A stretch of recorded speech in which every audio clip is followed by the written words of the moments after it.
OKC has officially swept the Lakers. It is done. Cancun, Galveston, as Chuck like to say, it is done for the Lakers. And man, as a LeBron fan, I'm sad because I hope he doesn't retire, because this is not what you want to see. You know, LeBron's final game cannot be getting swept by OKC. And look, was I disappointed to see this happen? Not really, because I think we all know that the OKC is the best team in the world, right? And I said this before the season starts, is that OKC, until someone knocks them out of the playoffs, they're still the best team in the NBA. They're still the most in-depth. Obviously, you have SGA, Chat, J-Dub, who's been in and out the season, and he didn't even play that much in the playoffs. I think he only played, what, 2 games, J-Dub? Or maybe I was wrong, maybe 1 game. He didn't play against Lakers at all, and obviously they swept the Suns as well. Yeah, they're the most in-depth, the best team in the NBA. And this is why I kind of want to see the Spurs beat the Wolves, even though I love Ant-Man.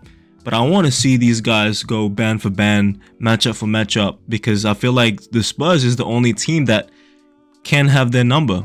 OKC, that is, right? This series shows you, J-Dub is out with an injury. Chat has been popping, but AJ Mitchell, come on, let's step up, right? If AJ Mitchell is not playing well, you have Cason Wallace, Isaiah Joe, Alex Caruso hit hella threes, Jared McCain, who they got from Sixers. And this team is just so deep, and it's hard if SJ is not firing on all cylinders, Chet is not.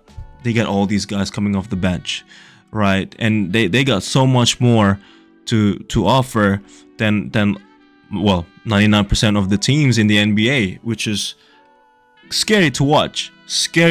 But man, I thought that the Lakers defended SJ pretty well. He's not going off, in these 35 point games. So I thought Marcus Smart did a fantastic job in containing SJ, if you even call it that. But yeah, like I said, it's all about the others stepping up when the main guy is not popping, and that's exactly what happened against the Lakers. But going to this Lakers season, I want to say, with the sweep, was I disappointed? Not really. Right, I think we all know the ceiling of the Lakers coming into the season. You have Luka, you have AR, LeBron, who's 41 years old, or he turned 41 years old in December 30th, of course. This is top heavy. You don't have defenders. Marcus Smart is the only kind of active player that you can play, because Vando is the other defender who's liability in the offense. But Marcus Smart, and then that's pretty much it, right? That's the problem with this Lakers team, and they got a few problems. Number one, like I said, is defense. Number two, turnovers, right? You're not gonna be careful with the ball. You're gonna turn the ball over. Not only you cannot defend, but you're also gonna turn the ball over like crazy. How are we supposed to generate power? How are we supposed to generate points? How are we supposed to get stops? And AR, man, look, as good as he is in offensively, defense is diabolical, right? Luka, diabolical.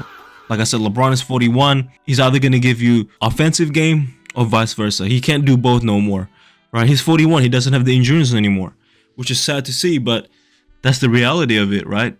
Father Time, he's kicking Father Time's ass for now, but at some point, he's going to come knocking again, and it's going to get him sooner rather than later with LeBron. But look, now we go into the offseason. Are we going to pay AR all that money, right? Because that's the main question now. Luka and AR backcourt, is that scary because none of them can defend? What are we gonna do? Obviously, we've seen Luka in the highest level before in terms of championship against the Celtics. He did play with Kyrie, so that's another backcourt that not the best of defending the ball that we might see again with Luka and AR. But what are we gonna do? I hope. Actually, the main problem is actually not even defense and turnovers, is actually DeAndre Ayton. Did y'all see that? He I don't know if this is true or not. I don't know if this is an old video that just got resurfaced, but that man just bought a new chain and that says Dominate 8. Is this man serious? This dude can't catch the ball. He's 7 feet tall. I don't know if you guys see it, but he's 7 feet tall. But in game 3, he airballed a layup, or like a little floater.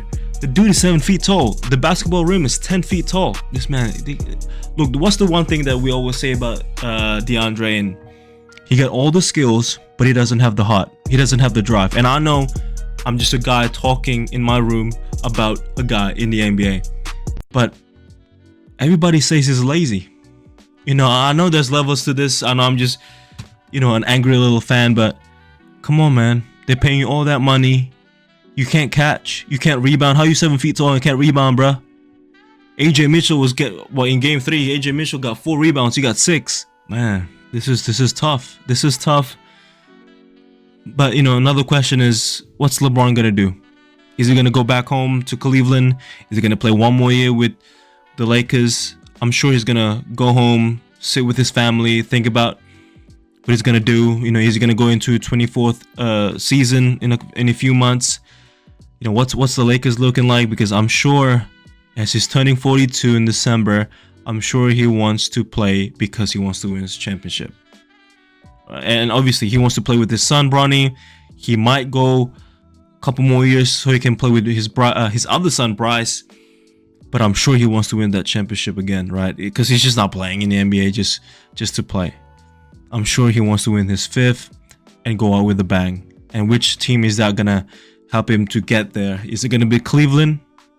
You know, is it gonna be Lakers with Luka, with AR, or is it gonna be a different team? We'll see. But man, OKC is waiting for Spurs, and this is gonna be a good matchup. It's either Spurs or Wolves. But who do you guys got on the other series? I think I love Ant-Man. I can never bet against Ant-Man. But that Spurs team, they lost game 4 in Minnesota. Wemby got ejected in the second quarter. He elbowed the hell out of Naz Reid, by the way, right? But they were able to keep up with Minnesota the whole time without Wemby. Dylan Harper went crazy. D Fox, June Champagne hit a few shots. You know, he was late to the party. But man, with Wemby, I think Wemby's gonna go off in game 5. You know, they're gonna go back in San Antonio now. They're gonna play in San Antonio. I feel like he's gonna show the world, hey, look, I got ejected. You're lucky. You know, in Minnesota, that is. I'm gonna show up. He might get like 10 blocks again. I don't know, but he's gonna go crazy for sure. I can't wait for that game. I believe, is that tomorrow or is it in 2 days? But that series is gonna be crazy. Lakers, sayonara, Cancun, Galveston, whatever it is. Enjoy your holiday. We'll see what OKC is gonna do. Are they gonna go back to back? They have a good chance because they swept. You know, the first round, second round swept. We'll see.